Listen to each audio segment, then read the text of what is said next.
वह इंसान 4000 किलोमीटर चलता रहा, सिर्फ एक नारा लगाता रहा कि नफरत छोड़ो भारत जोड़ो, सिर्फ एक नारा लगाता रहा कि नफरत के बाजार में मोहब्बत की दुकान खोलनी है। अरे इंद्रलोक वालों, शहजादा बाग वालों, आप तो इस बात पर ईमान रखते हो ना कि मजदूर का पसीना सूखने से पहले उसकी मजदूरी उसे दे देनी चाहिए। रखते हो ना इस बात पर ईमान? मैं रखता हूं इस बात पर ईमान कि मजदूर का पसीना सूखने से पहले उसकी मजदूरी उसे दे देनी चाहिए। मुझे बताएं, आज शहजादा बाग के लोग मुझे बताएं, इंद्रलोक के लोग मुझे बताएं, और खास तौर से मेरे अपने समाज के लोग मुझे बताएं कि जब यहां पर नमाज पढ़ते हुए इंसान को लात मारी जा रही थी, जब वहां संभल में लाशें बिछाई जा रही थी, जब हाथरस में एक दलित बिटिया का बलात्कार हो रहा था, जब मणिपुर में माएं बेटियां बिना कपड़ों के परेड कराई जा रही थी, तो निकला था कोई केजरीवाल कुछ बोलने के लिए? निकला था कोई केजरीवाल? निकले कोई नरेंद्र मोदी कुछ बोलने के लिए? नहीं निकले ना। कौन निकला? संभल में कौन खड़ा था? हाथरस में कौन खड़ा था? मणिपुर में कौन खड़ा था? कन्याकुमारी में कौन खड़ा था? कश्मीर में कौन खड़ा था? जब दिल्ली जल रही थी तो कौन खड़ा था? अगर आपके हर मुद्दे पर राहुल गांधी खड़ा है तो फिर वोट अगर किसी बहुरूपीय को देंगे तो ये आप अपने जमीर के साथ नाइंसाफी करोगे। मैं अनिल भारद्वाज जी के लिए आपसे आज अपील करने आया हूं और आपसे यह कहने आया हूं कि याद करो 2013 की दिल्ली, याद करो 2014 की दिल्ली, जब एक नाटक शुरू किया गया था यहां पर और आरएसएस के लोग, भाजपा के लोग पीछे से उस नाटक की पैरवी कर रहे थे, सारा स्पॉन्सरशिप आरएसएस कर रही थी, और जब सरकार बन गई, राजनीति में आ गए तो आज सब गायब हैं। मैं तो पूरे देश में जाके शेर पढ़ता हूं कि भारत मां की आंख के तारे कहां गए, भारत मां की आंख के तारे कहां गए, आरएसएस के राज दुलारे कहां गए, अच्छे दिनों की तरह उन्हें भी खोज रहा कोई, बताए अन्ना हजारे कहां गए? सब गायब हो गए और ये बहरूपी अपने शीश महलों में घरों के अंदर दुबक के बैठ गए। केजरीवाल जी आएंगे आपके बीच में प्रचार करने तो उनसे पूछना कि जब दिल्ली जल रही थी तब क्यों नहीं आए हमारे बीच में, आज सुरक्षा लेकर के हमारे बीच में आ रहे हो। केजरीवाल की खांसी बंद हो गई, पूरी दिल्ली को खांसी आने लगी। इसलिए मैं आपसे कहना चाहता हूं साथियों कि अनिल भाई आपके बहुत शानदार प्रत्याशी हैं, राहुल गांधी जी ने इन पर भरोसा किया है। मैंने आपसे कहा ना कि आप तो इस बात पर ईमान रखते हो कि मजदूर का पसीना सूखने से पहले उसकी मजदूरी उसे देनी चाहिए। मैं चला हूं राहुल गांधी के साथ कन्याकुमारी से कश्मीर तक, मैंने उनके पांव के छाले देखे हैं। मैं उन पांव के छालों की याद दिलाते हुए आपसे कहना चाहता हूं कि अगर इस बात पर ईमान रखते हो कि मजदूर का पसीना सूखने से पहले उसकी मजदूरी उसे दे देनी चाहिए, तो मैं आपसे राहुल गांधी की मजदूरी मांगने आया हूं।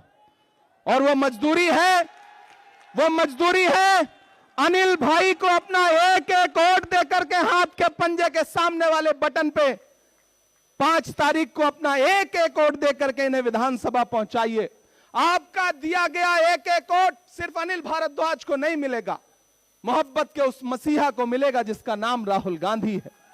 आपका दिया गया एक एक वोट सिर्फ अनिल भारद्वाज को नहीं मिलेगा, इस देश में डॉक्टर बाबा साहब अंबेडकर के संविधान के सबसे बड़े अगुआ मल्लिकार्जुन खड़गे जी को मिलेगा।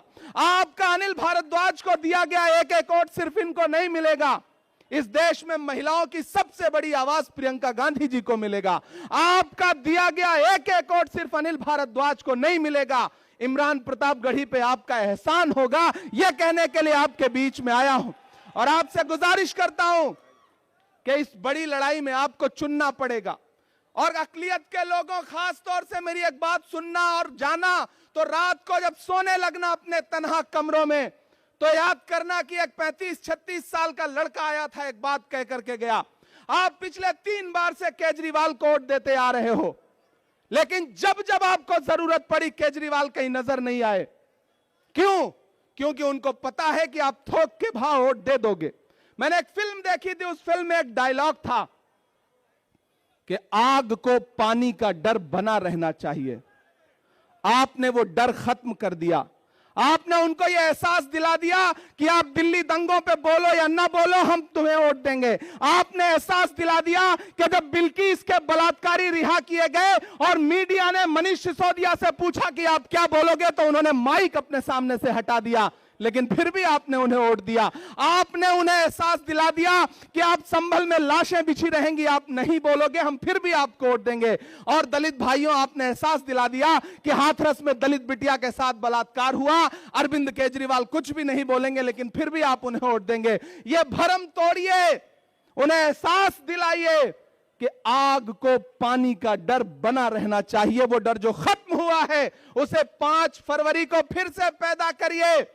अपने घरों से निकलिए और अपना एक एक वोट अनिल भारद्वाज को दे करके राहुल गांधी के हाथों को मजबूत करिए। बहुत लंबी तकरीर नहीं करनी है, आपसे बस ये कहने आया हूं कि यह लड़ाई बहुत बड़ी है।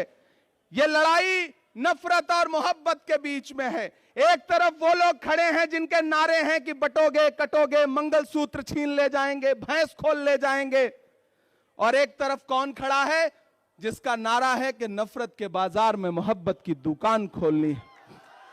मेरी नई नस्लों, एक इंसान जो बिना डरे हुए इस देश के हाकिम की आंख से आंख मिला करके बोलता है, इस देश में संविधान बचाने की लड़ाई अगर सबसे बड़ी कोई लड़ रहा है तो उस शख्स का नाम राहुल गांधी है। हम सब उसके सिपाही बनकर के आए हैं।